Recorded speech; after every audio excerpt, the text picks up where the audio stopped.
Listen, we have a great show lined up for you. I'm your host, Kim Jacobs, better known as the Balance Doctor. And all of our guests that come on, they're either people that have overcome some tremendous odds in their own lives as they balance this thing called life, or they're experts and they're here to share tips and strategies that will help you better balance and manage your life. Grab your virtual seats and let's get ready for some real relevant and relatable content on today's episode of The Kim Jacobs Show.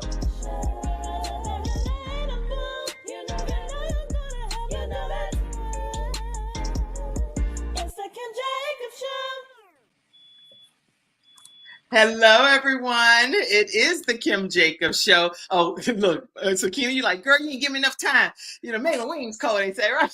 It's okay. I'm so glad to have you all. Just so y'all know, backstage, I told Sakina, I said, okay, you go ahead and you share it, right? Then time you finish sharing it, turn your phone sideways, and you'll be right here in the broadcast. And of course, I'm like, whoop. Here we are backstage. So thank you so much, Sakina, for just the spirit that you always have about you. You're such a pleasant person. How are you today? Thank you. I'm good. How are you? I'm doing great. And I'm giddy excited because I already know some of the things that's happening in your life, some backstory. So it's like, I feel like I've been to a wedding. You know how you smile really, really hard at a wedding, right? Right. She's like, that's all. Because I don't think I ever remember you smiling at that level in the other times that I've seen you. I've just seen just a few little teeth here or there, but now I see it all the way back. I'll tell y'all, that's just an inside joke for right now until we talk about it. Today, everybody, let me get very serious for a minute. But today, we are actually going to be talking about autism. And we're going to be talking about it from a different point of view. A lot of times when you hear about children or adults that live on the autism spectrum disorder, live with that is so much negativity associated with it. Mm-hmm. But today, I have a guest here, which is Sakinna J, who's going to be talking about it from her mom perspective. Yeah. And you're going to hear quite a bit of information in this hour. So grab your virtual seats. Let us know where you all are visiting in from. I love popping the comments up. So if you have questions, maybe you've been dealing with family members and children and you don't really understand what's going on, please ask those questions throughout this broadcast. I will let you all know that the views expressed are our personal opinions, our own thoughts and views. They are not always that of the show or of HRD or CTR Media Network, all of these different entities I'm affiliated with, but we have our own personal perspectives on autism, and that's what we're going to be sharing today, both of us actually, okay? Sakina, yes. How you doing? I'm great. Where are you located? I am located right now in Pennsylvania, in a little town called Lancaster. Okay. So we're just about an hour and a half out of Philly. Okay, yeah, I know where it is. And you actually have to bring the sunshine there yourself because it's probably still cold, right? Yes. But at least you have brightness on the inside, huh? Yes. That's fun. All right, listen. Everybody, as you're grabbing your virtual seats, I think I already see a comment coming in. We'll just, throughout the broadcast, acknowledge your comments. But I see you, Zena, saying, good morning, Queens, is what she's saying. So we welcome you, Zena, to the Kim Jacobs Show. We'll pop your comment. Good morning, Mom. Oh, that's your mom? Yes. What's your mama doing? What's your mama doing with a Facebook name called Zena Thrower? What you doing? What you doing over there, Miss Zena? she grown, right? Yes. That's funny. It's such a pleasure to have you on. Now, my mom is normally on, so she must be in her car doing something where she can't get on yet, but she'll probably get on at some point. She said, good morning, beautiful to you, is what she said. All right, everybody. Let me introduce our wonderful guest today, Sakinna J, as she calls herself. She's a 3-time best-selling author, certified transitional and family life coach. She's a social worker and CEO and founder of I Choose Me Enterprises, LLC, a company that helps women regain, restore, and rebuild their lives after experiencing domestic violence. So I'm sure we're going to talk some about that as well. But she helps other women take back their power and live their best lives as their best selves through one-on-one coaching with her 5-step program. So I need to make some notes of this stuff. 5-step program. Violence, okay, because there's been a lot of stuff I don't already read, and here we need to discuss. She is a Philadelphia native who currently resides in Lancaster, Pennsylvania, with her. Well, I can talk about that with her and her family. I'll leave it at that. And she attended Millersville University, where she received her bachelor's in arts and psychology and her master's in social work. So anyway, there are lots of accolades to Sakinna J, ranging from being able to be a radio station interviews that she's been on and different shows that she's been a part of. Black Women Mean Business, Canvas Rebel, and Shout Out Atlanta, you name it, she's been a part of it. The Butterfly Effect, the CEO Experience. So I am so pleased to welcome Sakinna J to the Kim Jacobs Show today. Glad to have you, Sakinna J. Thanks. I'm glad to be here.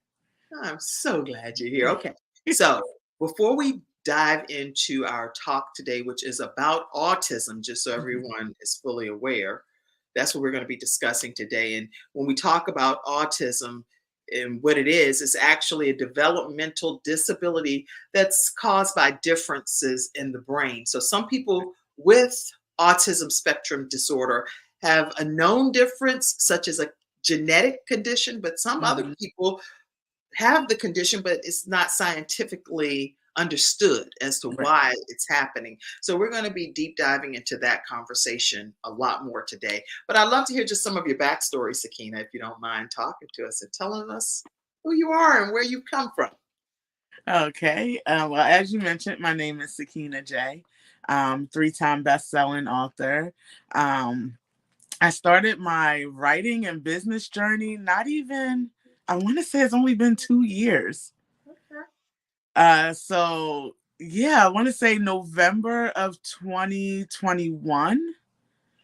So not quite 3 years. I started on my writing journey, and then from there, just working with different coaches and just building and just really trying to figure out where my passion is really at. My passion is helping all people, but you can't help everybody. You got to narrow it down a little bit, You learned that where? Where did you learn that? The training that you went to, right? Yes, lots of training and just figuring out you can help a lot of people, but just kind of zoning in on your niche. So that's when I decided to work with women who've experienced domestic violence. I myself, I don't like to say survivor, but I'm a domestic violence thriver. Okay. And so, yeah, that's how my journey started. I started writing, and once the first book became a #1 bestseller, I got bit by the bug. Once you write a book, then you're like, you know what? At that point, it's like, I have to get what God has put inside of me out to the world, right? Right. Because this is technically going to be your mark on society. Yes. Some of the things that will allow you to leave a legacy that lives way beyond your years of being here on this earth, right? Exactly. So your story will go forever. So what's the name of some of your books or your books? Blessed Not Broken, Volume 4. And Blessed Not Broken, Volume 5 are the first two I'm in. And then I'm also in a daddy-daughter dynamic. Okay.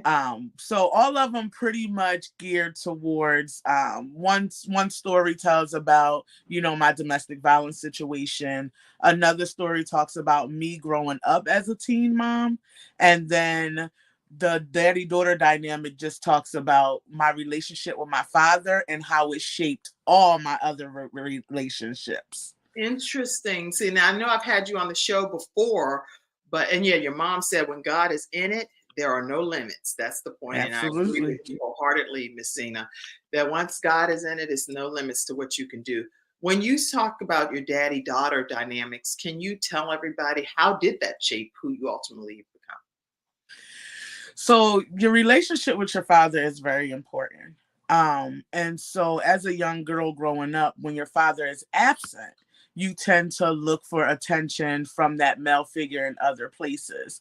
Mhm. So I went as far as being promiscuous too early, dating men way older than me, like way older than me.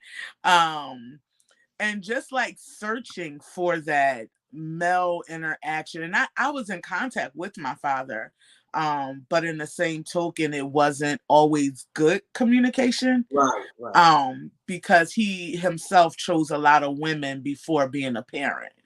So there was a lot we had to come back from. It was a lot we had to talk about.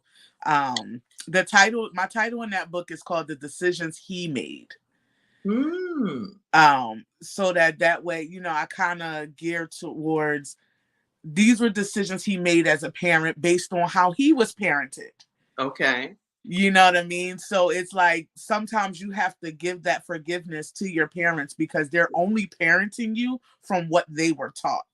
And it wasn't until I got older and had conversations with like my parents that I realized, okay, you did that because no one taught you how to do this, or you reacted that way because no one really taught you how to sit and talk to your daughters. Right, right, Especially for men and girls are kind of, they're like, oh, I provided, or I was there if they wanted to talk, but not really like taking them out on dates and telling them how beautiful right. they are. And so I struggled with my self-esteem for a very long time, Okay. because of my daddy-daughter dynamic. I'm really glad that you said that because there has to be some level of grace when you're dealing with a father that is absent or a mother that's absent. But a lot of Absolutely. times I know people that have come on the show have had daddy daughter kind of scenarios typically. And Yes, and they can only parent from the place that they know. So it's not that exactly. they are trying to do anything personal to attack you or to harm Hmm. you because clearly they love you. Your parent, I'm Right. sure, loves you. So, but they can only give what they have, the capacity of what they have to give, especially if they are not connected to a higher source that holds them accountable for whatever the Absolutely. case may be. So I really love the fact that you've taken that approach with your dad and giving him that grace because that's inspiring to viewers today too. Let me see. I'm trying to see. Oh, is that it? Is that the book? Yes, that's the daddy-daughter dynamic. The Path to Healing. So what healing do you feel came from you having your daddy-daughter dynamic? Well, so when I was growing up, I feel like there was a lot of different stories, a lot of different, like I had to hear from my mom certain her perspective on things. And I have an older sister who's 7 years older, had to hear her perspective. Then I had to hear my dad's perspective. And my dad actually struggled with substance use when we were growing up. So Okay. it's like some things he didn't remember and some things he did. So it's like, okay, offering him that grace, like, okay, we all know that drugs have a way of, messing with the chemistry of your brain. So Mhm. there are some things he might not know. So just really having those tough conversations with him, letting him know that the choices he made, how they affected me. Mhm. Um, and just trying to rebuild our relationship because we didn't talk for a long time, um and it just wasn't allowing me to have healthy um relationships of my own, like healthy Mhm. relationships with my own partners. So I really needed to heal from whatever that daddy daughter dynamic was that was holding that weight on me, so that I can move forward in my relationships. I'm really glad, even though I know that's not today's topic. Today's topic for everybody that's tuning in is we're going to be talking more about autism and this mom of six, how she actually is raising children with autism as well, in addition to just general motherhood that she has. Right. And so I'm really glad that we did kind of veer off for a minute to just talk about the daddy daughter dynamic. And is this the book as well, The Blessed? Yes, blessed not Blessed broken, the Not power Broken? of letting go. I was trying to find it while you were talking because I didn't have a copy of them. That's And then the other okay. one is Yep. Blessed And when That's being Not strong Broken. is, yep, when being strong is all you know. Okay. And so in those two volumes, what do you want readers to walk away with from your stories in those volumes? So for the Bless Not Broken, the Power of Letting Go, that too was a healing process. That was freeing myself, not beating myself up, forgiving myself for allowing me to be in such a toxic and abusive relationship. And so that was very healing for me, like writing, and I really struggled because I was like, I don't want to tell people my business.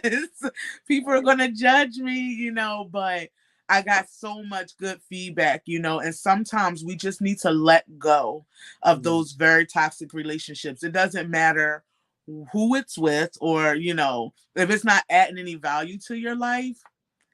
Yeah, it's time to let it go. So that's what the first one is about, volume 4. And then volume 5 is being strong, is when being strong is all you know. That chapter I geared around just being a teen mom, getting pregnant with my daughter after my freshman year of college, and continuing to go on. I graduated with my bachelor's when she was 3.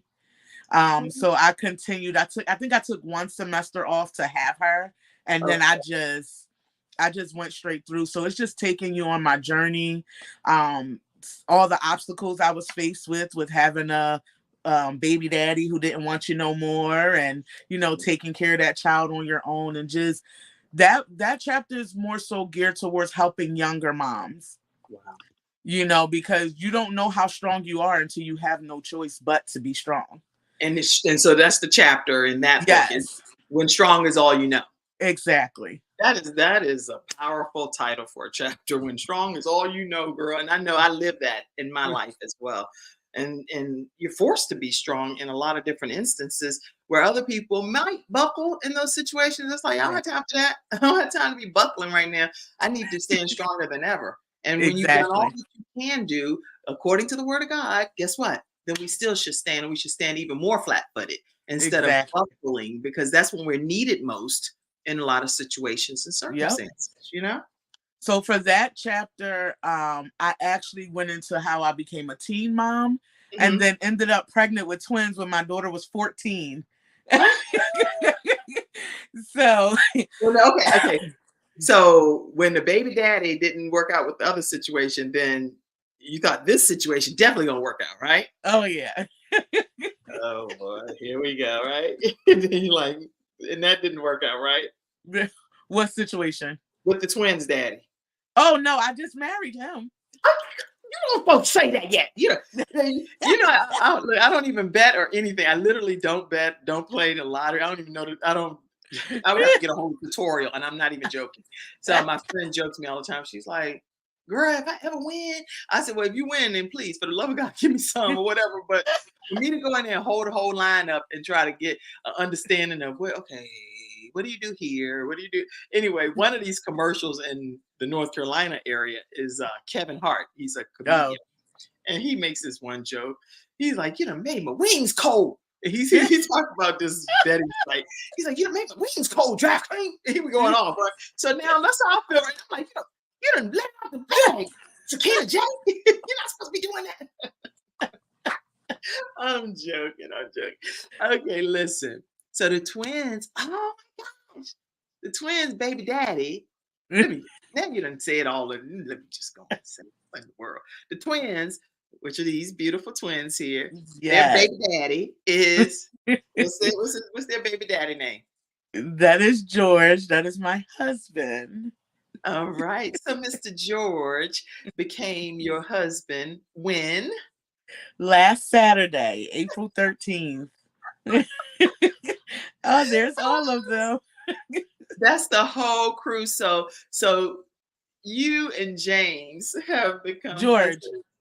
I said George. Okay, George. You and George have become husband and wife as of last weekend. Yes. And you have to tell us about how that came about. How did you become husband and wife after having these twins and dating and having a dud kind of situation from the past? Yes. Talk to us.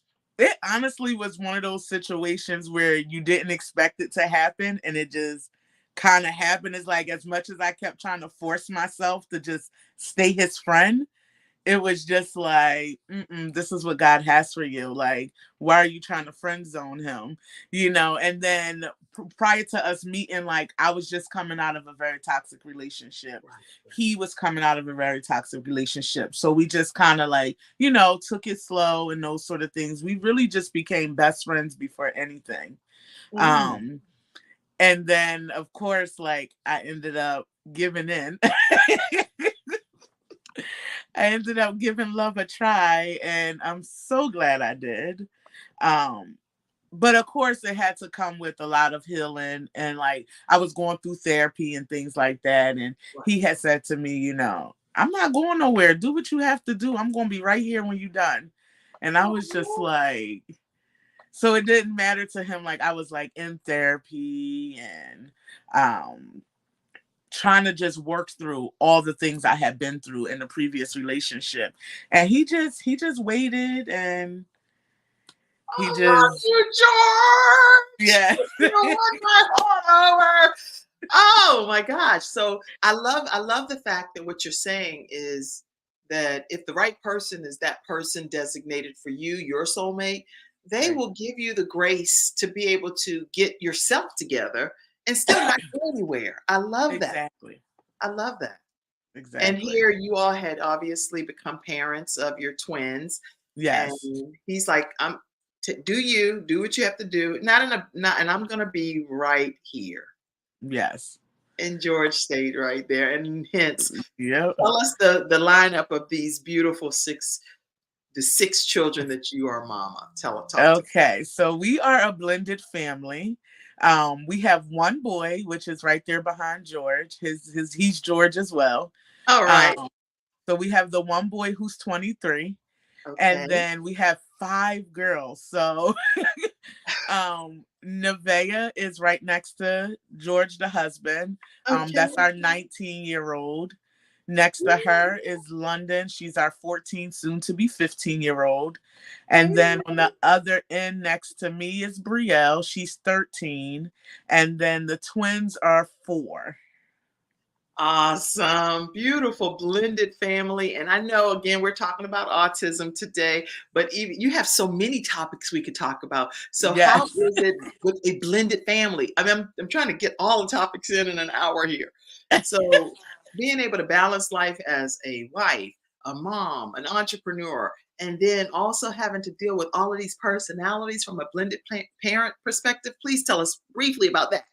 Oh, yes. That is one of the most challenging yet rewarding things. Um, it's not easy being in a blended family because, of course, my daughter was and I'm only saying mine and his just so that you can differentiate between the kids. Typically, we just say our kids. Right. Yeah. But my 19-year-old, she was an only child, and then his son is by another woman, and then his 2 girls is by another woman. So they were raised differently. Okay. So yeah, they were raised differently. And then I have my only child who's like a spoiled brat, not used to sharing. She's just, the world revolves around her, right? Oh, So then you take, okay, wait a minute. I got it because I have to. I'm a visual person, so I need to. Okay, that's or with the gray kind of showing through, or her sleeve. no, To your left. the 19-year-old is the little light-skinned one next to the groom. Oh, okay. Yeah, so she's very petite, and she looks like she's the youngest of the girls, but she's actually the oldest. Oh, okay. I see. Yeah, so So she's the one with the long, she's well, all braids. I see right there to the right. Okay, go ahead. yeah. Of George. So she actually she struggled. It was a struggle with her because she went from being the only child Okay. to the oldest girl of 5.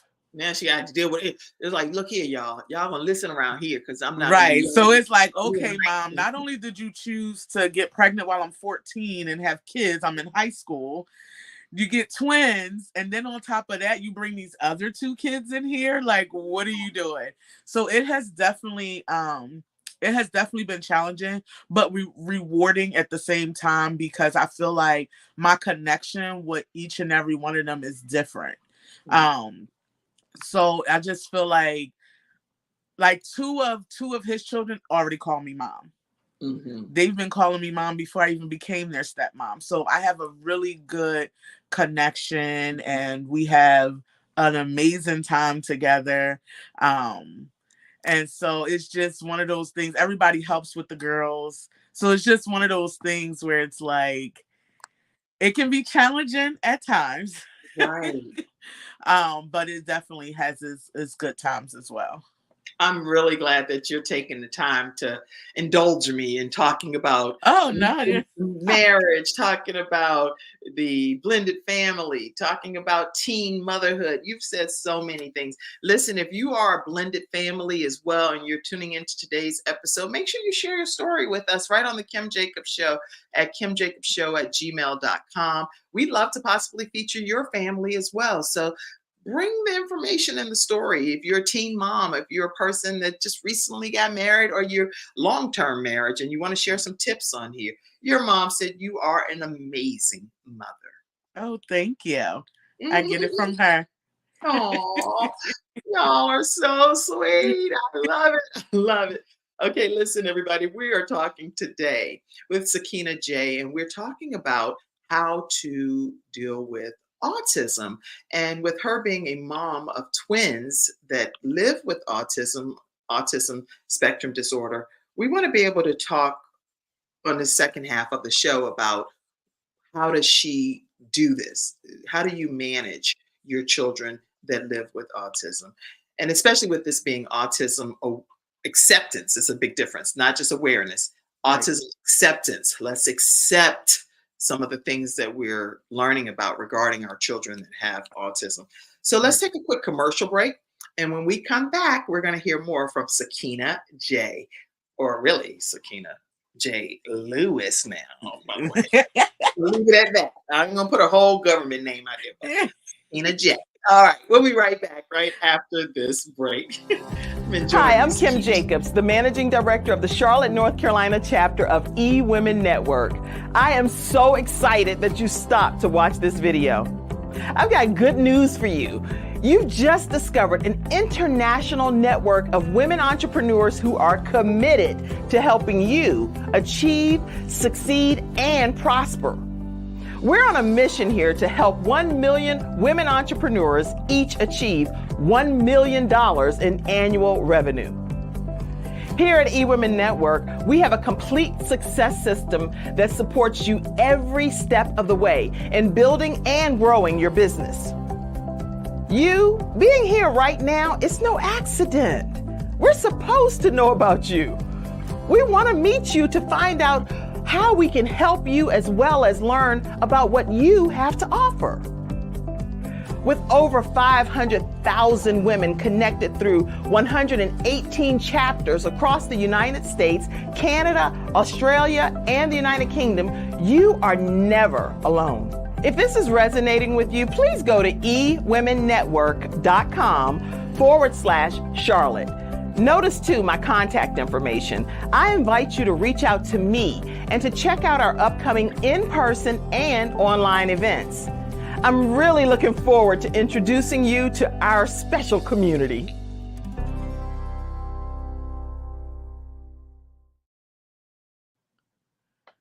So you get to see me with all that hair, right? I was about to say, you look so different. So I took some scissors and some clippers. Well, I let one of my sons cut my hair, and he took me down so low. I was like, boy, I ought to slap you. I mean, you just had, I don't know if he took out his anger or what. I mean, I said, but you know what? I was trying to get the perm out of my hair, and he ended up helping me out, which I was like, thank you so much, son. You know? But I love just having my hair with no perm anyway. But I can do perm, wig, whatever I feel like doing. But I do like this look too. Yes. Right. Listen, you guys, if you haven't been familiar with Ewomen Network, know that I'm the managing director in the Charlotte, North Carolina area, and we have our events. And one of our big events that's coming up is going to be, and this might timestamp the video. So if it's not April that you're watching this, the month of April, then just enjoy the replay, because I'm definitely replaying this again. But on April 30th, we have an event at the Charlotte Museum of History with our founder, Sandra Yancey. And she's going to be talking to us about how to unlock business success. I have a tickle. Secrets. So make sure you pay attention to that.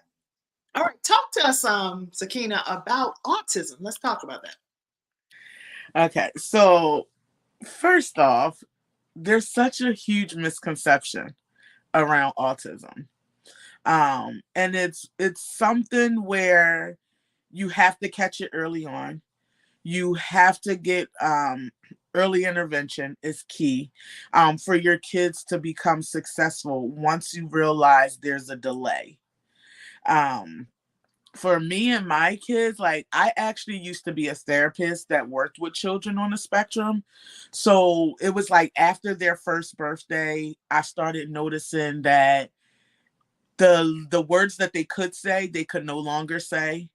They were late walkers. They didn't walk until they were like 14 to 15 months.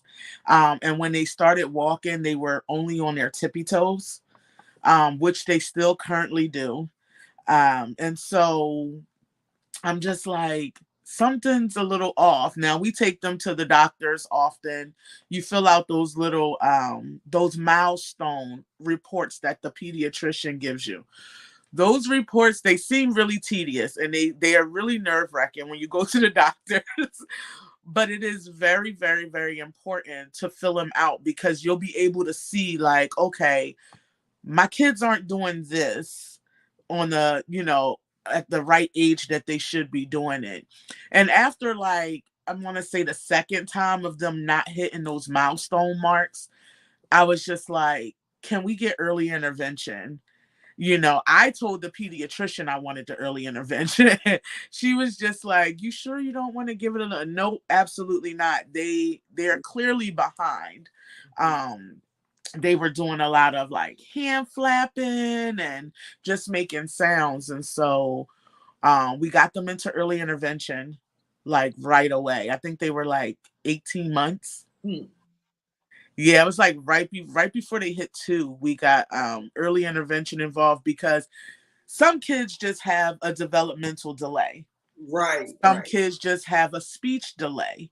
And a lot of times with early intervention, you can kind of tackle those speech delays, those developmental delays. Right. What happened with my girls though were they were in early intervention, but they still wasn't catching the speech.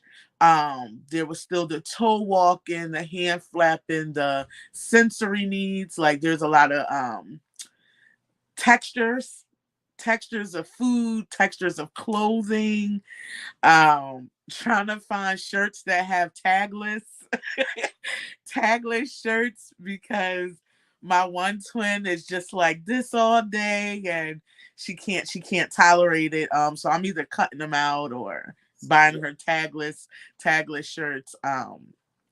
So it's definitely such a huge misconception around it. It doesn't mean, your child is mentally retarded or it doesn't mean like my children are labeled nonverbal autistic. Okay. They're 4 years old. They have level 2 autism. They comprehend very well. Right. But it's just the speech aspect. They're not really talking. They still have a lot of sensory needs.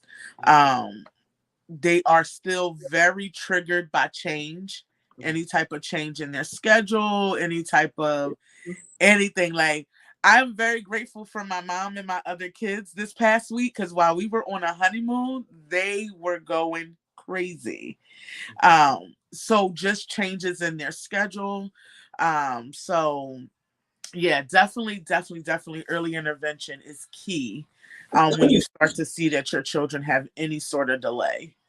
Yeah. I'm glad that you're saying that because a lot of times people on the outside observing don't understand what the child is experiencing. So they're like, and I'm just putting it as a blanketed statement, but sometimes people are like, girl, she fine. Oh, she don't have no autism. She just need to be told how to act better in a certain environment, and people are Oh getting yeah. into business about your own children and the diagnosis that they've received. So what are your thoughts pertaining to when people are trying to tell you how to parent your child with the diagnosis that you've received? Any thoughts? You want the clean version for your show, right? Sakinna J, I didn't even know you had it in you. What in the world? No, but World. usually, like I don't go and like curse people out or nothing. But I will say no. You know what I mean? Like they're having a hard time. Right. She's really having a hard time. I've had family members and people say, "Oh, you just need to pop her. You need to beat her. She's just acting out as they're throwing tantrums."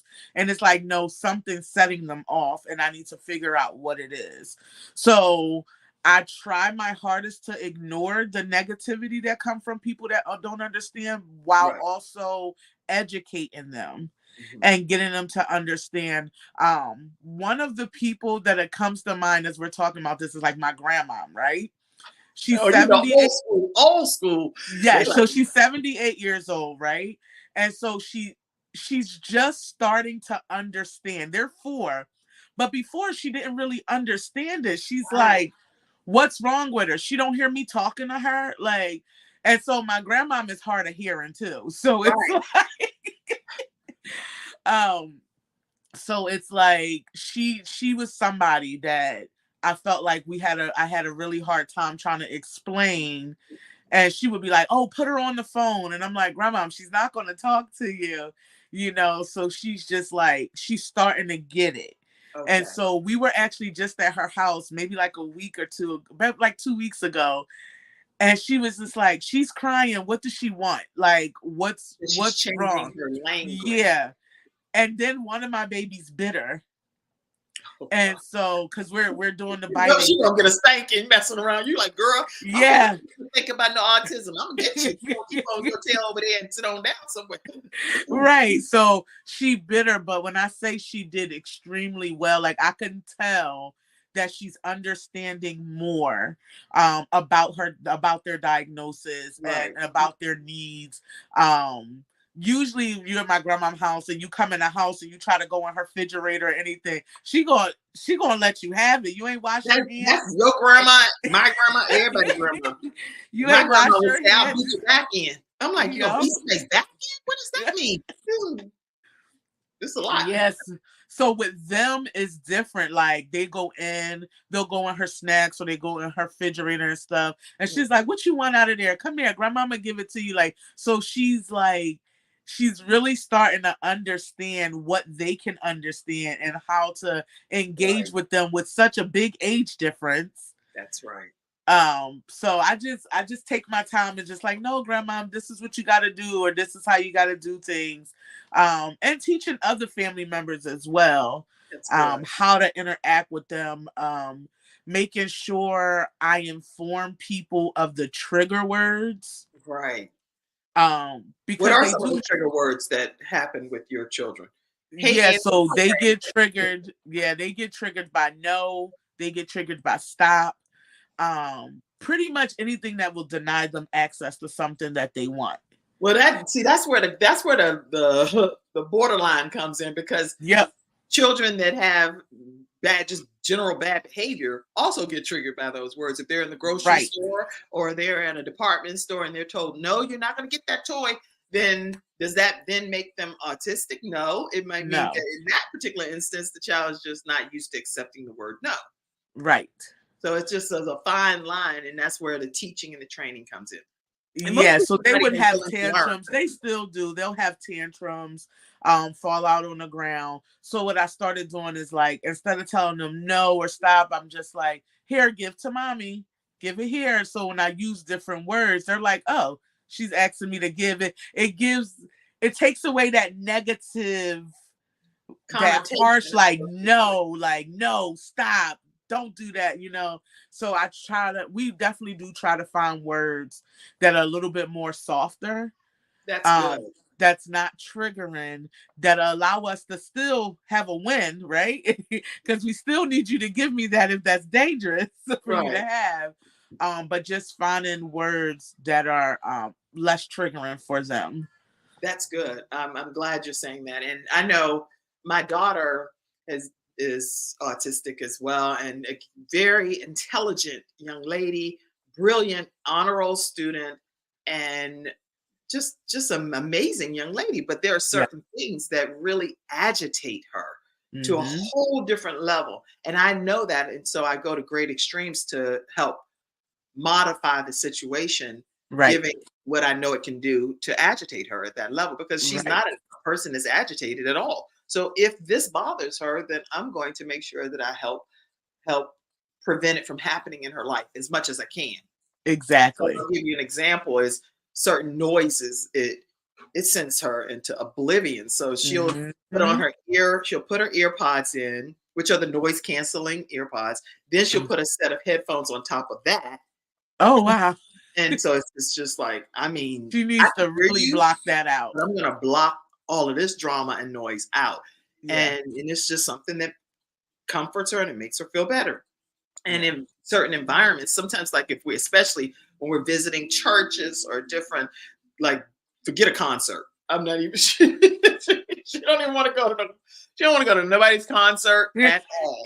At all. So I don't even invite her to a concert because I already know that's Yeah. just not her cup of tea. And it's nothing wrong with her. It's just that that's not what she wants to subject her ears to, you know? Right. So when we are in church, I know I have to make sure she has those little orange, these, I keep them with me all the time. These, the earplugs. Okay. Yeah. You start doing what you need to do as a parent to make sure you're Exactly. equipped with what your child needs, you know? Yeah. That's, I get a lot when I'm out in public. Actually, it just happened to us. We took the twins, George and I took the twins to Bahama Breeze. It's a restaurant Okay. in King of Prussia, right? And this guy comes up and he's like, I really appreciate what you guys are doing. And then it happened more than once. So it happened when I was out with George, and it happened when I was with my mom in a restaurant with them. Mhm. And it's like people see them, Mhm. and depending on whether they have a family member who's autistic or they know someone who's Right. autistic, or if they're autistic themselves and you just can't tell, Right. a lot of times they're like, they appreciate me bringing my kids out, and I tell people all the time, it's more about preparation versus isolation. I am not isolating my kids in the house just because they're autistic. My That's right. kids go everywhere I go, and That's I right. just make sure I'm prepared. I make sure I have snacks. I make sure I have the iPad. That is a must. Make Yeah, sure the that's phone is, quiet, right? yes, make sure the phones are fully charged. Mhm. And just making sure their needs are going to be met, so that if there is like a place like church, they love going to church. They refuse to wear their their noise canceling headphones, because they don't like stuff on their head. So Right. that's another sensory thing. So it's like you buy the things that they need, and then it's like, oh, I don't like stuff on my head. So We're not doing that. yeah, So we're not doing that. that So was a now we waste have of money, right? right. So it's just like trial and error. What works, what doesn't work, what's make them comfortable. And this is the thing people don't get. When there's twins, it is very different. So what could be setting one off at the time may actually be soothing the other one. Oh, So then it's what? like Oh my gosh. So you have to yes, treat them individually based on whatever their yes, individual needs are, not just assuming because they're twins that they exactly. accept everything in the same way. I love that. And then another comment that just came in too from Angela. Thank you so much for being here today, Angela. She says, I love that. Preparation, not isolation. And I see quite a few people that are on, but I don't acknowledge your name unless you type a comment. So that way I'm not putting you out there in case you just creeping and watching. Stop by to watch. Let me also say this too, with my daughter in particular, she is big on, like you say, texture. So it's certain things that, like, she'll wear, if I buy a pair of like comfortable sweatpants, but the inside is fuzzy Oh, and the outside is just a certain material, So she'll wear the pants inside out and the tag is showing. And at first I was like, you have your stuff, your stuff is inside out.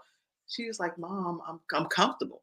And so I've decided, and then all of her shirts, like you said, every shirt, I don't care if it leaves the two holes there where Yeah. you have the tag, and it's like, Yep. we're gonna get this tag out of this shirt, no matter if it leaves two bulky holes that look crazy at the end of the day to other people, because she's not crazy at all, and neither are any of the children that have autism. They are fine. Yeah. They're displaying the way that they know, with the ability that they have to be able to try to communicate to the best of their abilities on these situations. So if that works best for her, is certain slinky materials that she loves. But then I went to the store and bought all of this stuff for her because she's very low maintenance. She does not care about name brands, and she doesn't give a kitty about any of that stuff. But I went and got the material, and it still wasn't soft enough. Oh my girl, I don't even have a receipt messing with you.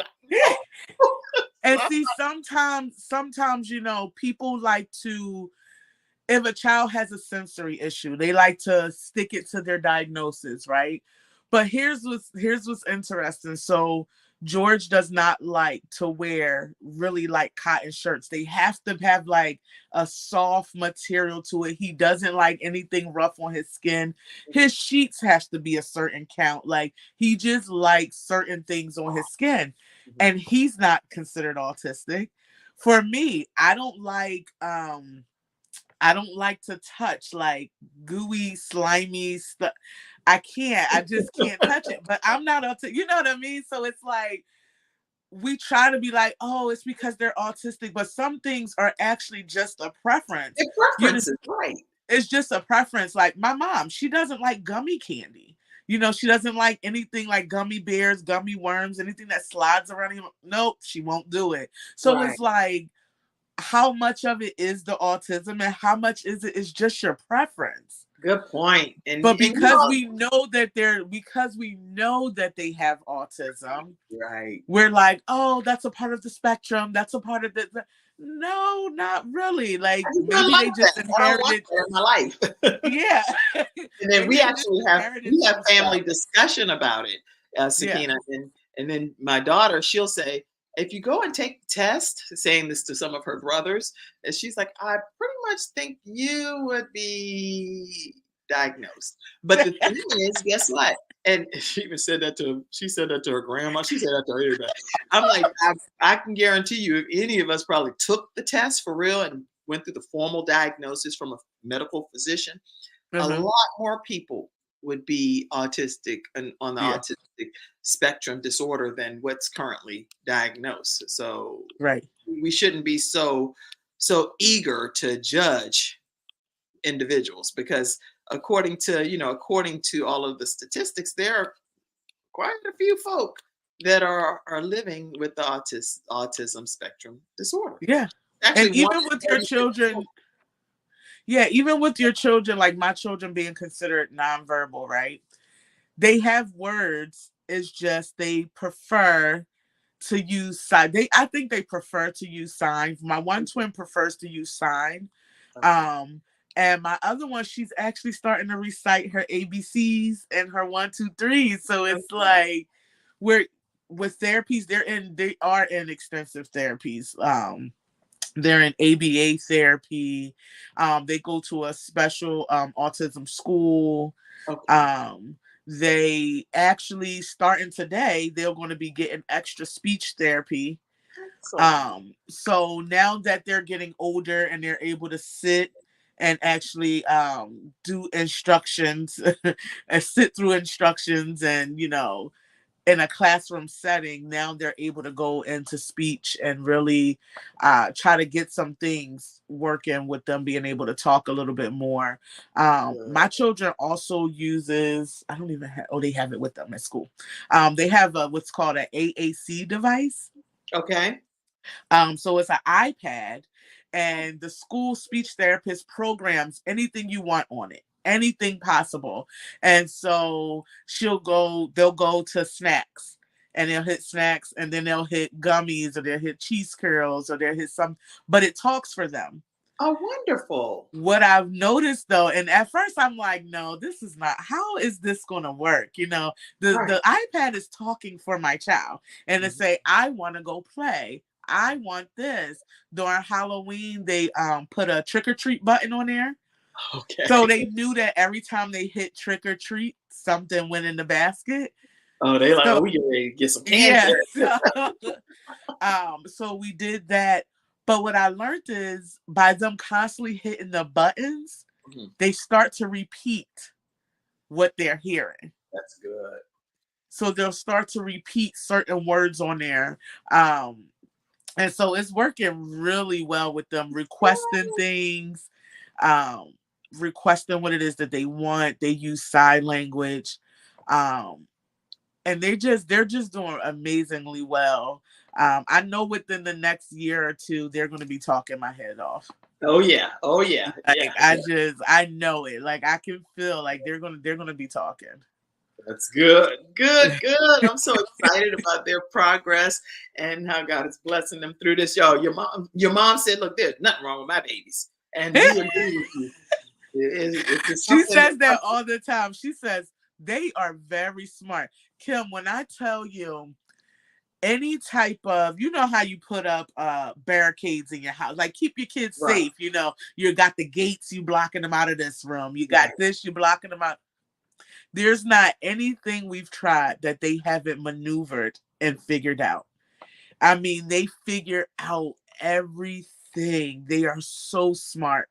Um, they just don't have the speech, you know what I mean? And once that's just it. And they're not able to tell you how they feel or what they don't like. So, you know, the meltdowns, like right now we're in our phase where we don't like to go into stores. We don't like to shop.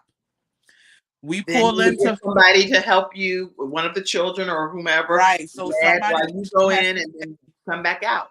yeah, somebody usually has to stay in the car. That's okay. If I'm by myself with them, I usually give them my phone. So if they have like a cartoon on, it kind of distracts them from the Right. store that they're in. Right. So I definitely do I told you, got to make sure the phone is fully charged at all times. At all times, if you have a child that is autistic and is on that end of the spectrum, whatever the end is, make sure you have the tools equipping your children with what they need to have the best experience.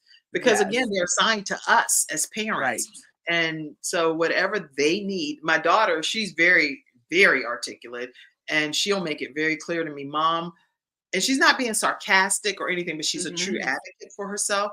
So Yes. she's like, Mom, I noticed that today you said that this is going to be happening, whatever this is, fill in the blank.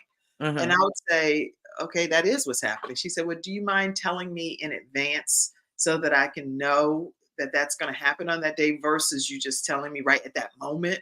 And then I'm Uh-huh. like scrambling around trying to figure it out.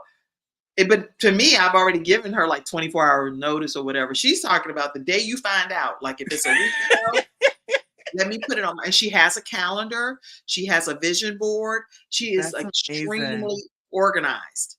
Like Yes. everything is very structured.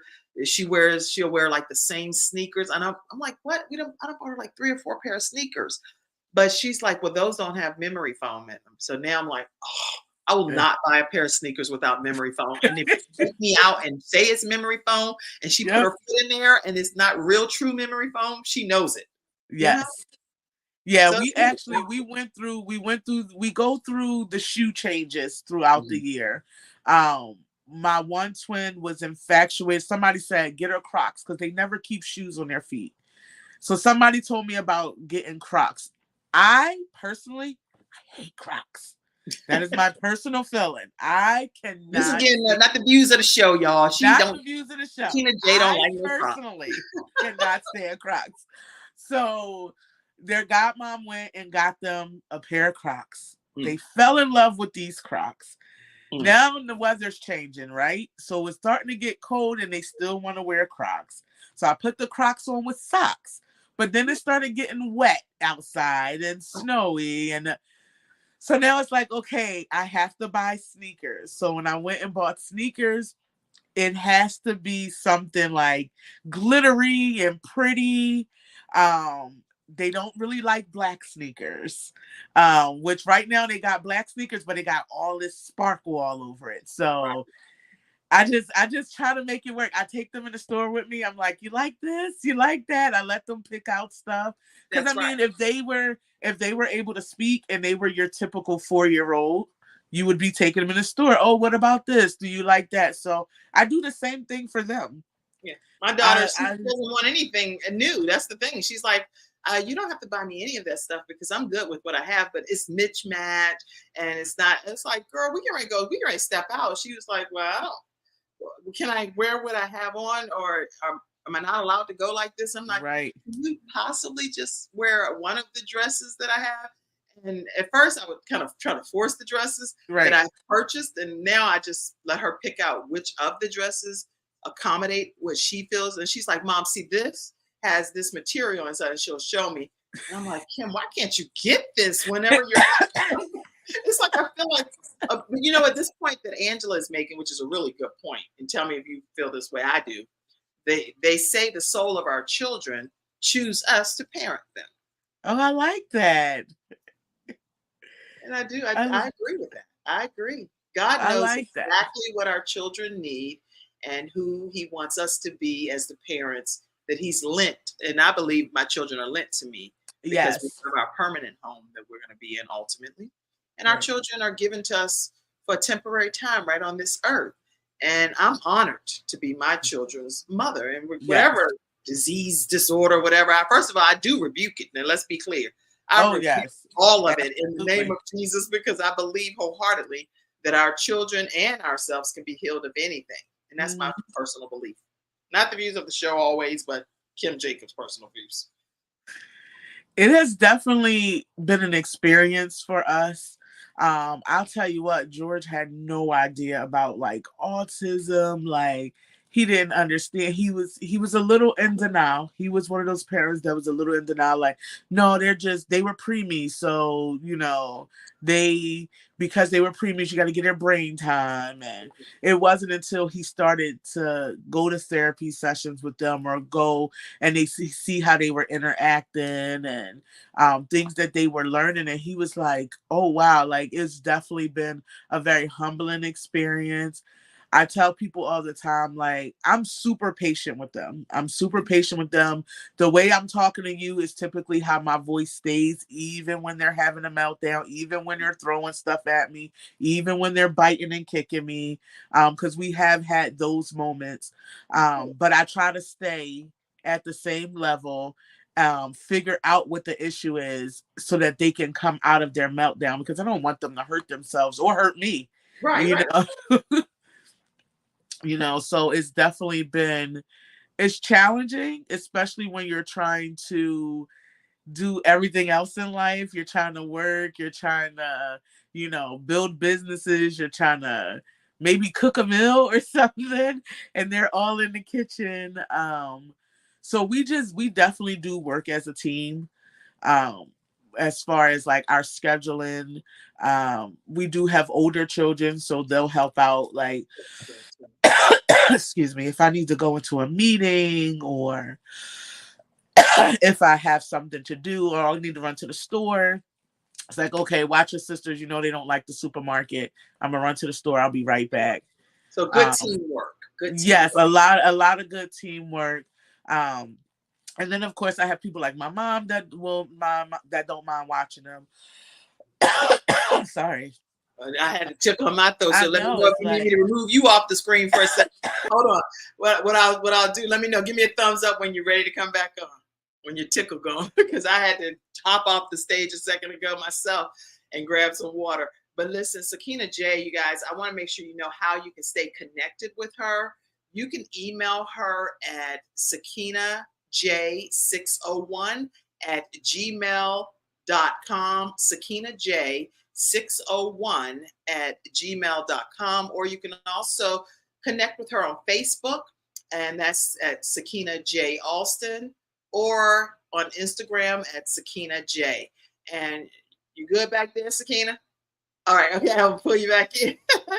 See, this is teamwork. You have to look out for each other, right? It's like, don't let me go into a coughing fit on this show. Y'all stay connected with Sakinna J. And if you have any kind of closing words of encouragement, advice for those that are parenting children with special needs, period, regardless of whether it's autism, what advice would you give them today? Definitely identify your support group. Identify who your supports are. You can't get through it alone. It's not something you can try to isolate your child or think people are not going to understand. You just need to get the right support system. And although people think I have it all figured out, I am a part of a lot of autism support groups on Facebook, on Instagram. Definitely, if you feel like your child may have a diagnosis and you're not quite sure, go early intervention. Early intervention is going to be key for your child to be successful. But definitely identify who your supports are, because you're going to need that support. You're going to need mental breaks. It's okay to get frustrated. It's okay to feel overwhelmed. It's okay to lock yourself in a room and cry, because I have been there so many times. Yeah. And it's okay. Give yourself some grace. It is definitely going to be okay, but you definitely want to make sure you have support. Sakina, you're an amazing mother, and I'm sure an amazing wife as well. I get to know you more from the mother perspective, but listen, that giving yourself grace is so necessary, because we're not able to do every single thing. So it's okay to say, I need help. You see, I'm struggling over here. And sometimes, believe it or not, some people don't see that you're struggling, because people can't read our minds. So if you need help and you're parenting a child, especially, we need help even when you're parenting children with no diagnosis, okay? Okay. So if you have a child that has special needs and you need some help, reach out and say, hey, I need somebody to just give me a moment of reprieve here. I need a me moment. I need to go to the movies. I need to go grocery shopping. I need to stay right here in the house. On my books that I do, Extreme Balance Makeover, I talk about how you may just have a moment where you're right in the house and you have somebody that you hire to come in right there while you're still in the house, because you may not feel comfortable leaving the house and the person being there and they don't know what to do. But I've had like my niece come in the house and work with my child and say, okay, I'm still right downstairs, but just call me if you need me. But I need a 2 minute, 3 minute, an hour, 2 hour break. Exactly. Okay, well, this is good. This is really good. Get early intervention. You've shared some great tips. Identify your support groups. Get on those Facebook groups and comment, share your thoughts, share your issues, your worries, your concerns. And I know Sakinna J actually went through a training that I offer, which is called How to Start Your Own Show from Scratch. And so if you're interested in being a part of our next group training, I have 2 more seats available for the one that's coming up.